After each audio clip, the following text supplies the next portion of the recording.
वैष्णवी हत्या प्रकरणमध्ये सीबीआय चौकशी करा. माननीय उपमुख्यमंत्री साहेबांशी माझी हात जोडून कळकळीची विनंती आहे.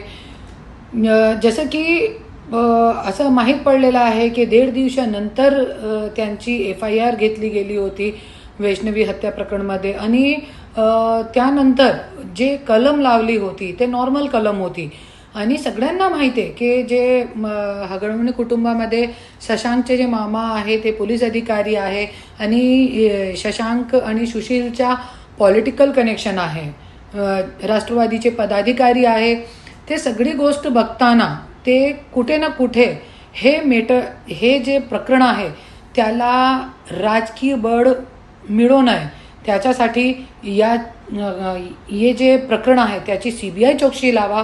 आणि 29 जखमांचे निशाण होते तरी पण त्यांच्या वकील म्हणताय फक्त प्लास्टिकची छडी सोबत मारहाण केली, 4 खानाखाली मारले. त्याच्यासाठी लग्न करताय का? दुसऱ्यांची मुलीला एक वडील आपली मुलीच्या कन्यादान मारण्यासाठी नाही करताय.